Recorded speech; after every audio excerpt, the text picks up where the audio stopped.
Hi guys, welcome back to my another vlog. আপোনালোক সকলোকে মোৰ আন এটা ব্লগলৈ স্বাগতম জনাইছো আৰু আজি মই আপোনালোকৰ মাজলৈ আনিছো মোৰ এখন অসমীয়া থালি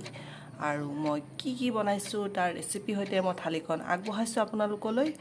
আই হোপ আপোনালোকৰ ভাল লাগিব আৰু যদি এতিয়ালৈকে মোৰ চেনেলটো সাবস্ক্ৰাইব কৰা নাই প্লিজ সাবস্ক্ৰাইব কৰি দিব আৰু যদি ভাল পায় মোৰ ভিডিওটো প্লিজ লাইক কৰি দিব যিমান পাৰে বন্ধুবৰ্গৰ মাজত শেয়াৰ কৰিব মোৰ ভিডিওটো আৰু কমেন্ট কৰি প্লিজ জনাব মোৰো ভাল লাগিব যে আপোনালোকৰ মোৰ ৰেচিপিবিলাক কেনেকুৱা পাইছে আৰু আপোনালোকে বনাই চাব যদি খাবলৈ ভাল হয় আৰু বনাবলৈও সহজ তেতিয়া হলে আপোনালোকে মোক কমেন্ট বক্সত জনাব তেনে হলে আহক চাও মোৰ ৰেচিপিবোৰ প্ৰথমতে লৈছো এয়া ৰৌ মাছ এটা আধা কেজি ওজনৰ আৰু বাবাই কচু আনি দিছে কচু শাক মাছখিনি ধুই বাছি ধুই লৈছো কণ বিলাহী লৈছো আৰু পিয়াজ নহৰু লৈছো মাছখিনি প্ৰথমে নিমখ হালধি সানি লৈছো এপিনে কেৰাহীত তেল বহাই দিছো যেহেতু মাছ ভাজিবলৈ মই তেলত নিমখ দিওঁ আপোনালোকেতো জানেই কাৰণ মাছখিনি লাগি নধৰে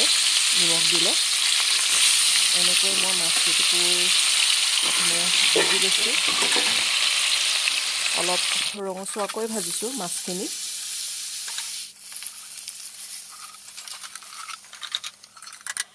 গোটেইকেইটুকুৰ মাছ এনেদৰে ভাজি লোৱাৰ পিছত সেই তেলখিনিতে প্ৰথমে মই পাঁচফোৰণ দিছোঁ তাৰপিছত কুটি ৰখা পিঁয়াজ আৰু নহৰুখিনি দি কণ বিলাহীখন অকণমান ভাজি লৈছোঁ আৰু ভাজি ৰঙা হৈছে আৰু পিঁয়াজখিনি ৰঙা হওঁতে মই ইয়াত কণ বিলাহীখিনি দি দিম পিঁয়াজখিনি ৰঙচুৱা হ'ল আৰু ইয়াত মই কণ বিলাহীখিনি দি দিছোঁ কণ বিলাহীখিনি দিওঁতে কিন্তু অকণমান কাটি ল'ব নহ'লে খুব ফুটে বিলাহীখিনিত মই অলপ নিমখ আৰু অকণমান হালধি দিছোঁ কাৰণ তেতিয়া সিজিব সোনকালে নিমখ দিলে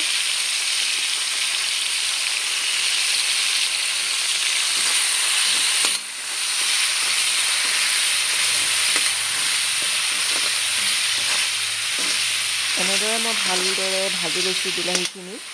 যেতিয়ালৈকে বিলাহীখিনি গলি নাযায় তেতিয়ালৈকে মই এনেদৰে ভাজি লৈছোঁ আৰু বিলাহীখিনি ভাজি তেল ওলোৱাত মই আগতে সিজাই ৰখা কচুখিনি পানীখিনি টুকি লৈছোঁ সেইখিনি মই দি দিছোঁ তাৰপিছত যেতিয়ালৈকে ভালদৰে ভাজা নহয় তেতিয়ালৈকে ভাজি আছোঁ তাৰপিছত আগতে বইল কৰি ৰখা অকণমান মচুৰ দালি তাত ঢালি দিলোঁ যেতিয়া তৰকাৰীখন ভালদৰে উতল আহিলে আগতে ভাজি ৰখা মাছখিনি মই তাতে দি দিছোঁ উতল আহিলেহে দিব কিন্তু দেই মাছখিনি নহ'লে উতল আহিলে মানে অকণমান মাছখিনি দিলে সোৱাদ বেছি হয় আৰু এতিয়া মোৰ তৰকাৰীখিনি হৈ গ'ল তৰকাৰীখিনি মই নমাই থলোঁ তাৰপাছত এয়া কলডিলে তাৰপাছত মাছৰ মূৰটো দি ভাজি ঘৰৰে কলডিল ইপিনে কেৰাহীত তেল গৰম কৰি মাছৰ মূৰটো নিমখ হালধি সানা আছিলে ভাজি ল'লোঁ বেছি মৰমৰীয়াকৈ ভাজিব দৰকাৰ নাই কাৰণ যিহেতু মইতো কলডিল দি ভাজিম আধা ভাজোতে মই তাতে পিঁয়াজ দি দিছোঁ এনেদৰে ভাজিব যাতে অলপ লৰালি মাছৰ মূৰটো ভাঙি যায় দেখিছোঁ এনেদৰে ভাঙি দিছে তেতিয়া খাবলৈ বেছি সোৱাদ হয় সেইখিনি ভাজা হৈ গৈছে ইয়াত মই এতিয়া আগতে কুটি ৰখা কলডিল আৰু আলু দি দিছোঁ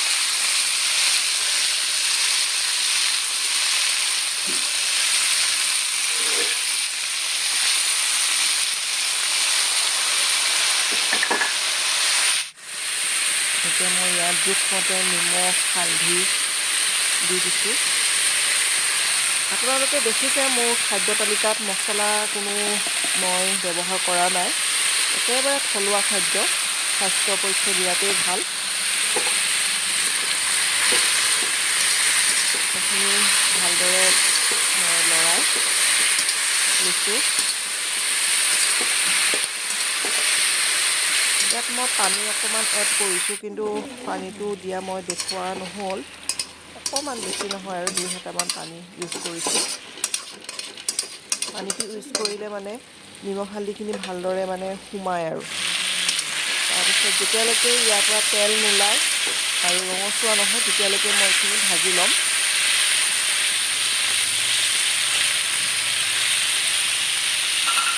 বনাবলৈ একেবাৰে সহজ। এয়া চাওক, অলপ ৰঙচুৱা হৈ গ'ল। কলডিল মাছৰ মূৰ দি বনাইছোঁ, ধুনীয়াকৈ ঝৰঝৰীয়া টাইপত হৈ গ'ল। পানীৰ কোনো হিচাপেই নাই, তেল বিৰিঙিছে। আৰু এনেদৰে মোৰ আজিৰ থালিখন ৰেডি হ'ল। কচু দি ৰৌ মাছৰ এয়া তৰকাৰীকণ বনালোঁ। এয়া মাছৰ মূৰ দি কলডিল ভাজি আৰু মাছৰ পেটু ভাত দি ভাজিছোঁ, ভাজা মাছ, আৰু এয়া মায়ে বনাইছিলে পদিনা চাটনি। তো কেনেকুৱা পালে ভিডিঅ'টো চাই ক'ব। থেংক ইউ ছ' মাছ মোৰ ভিডিঅ'টো চোৱাৰ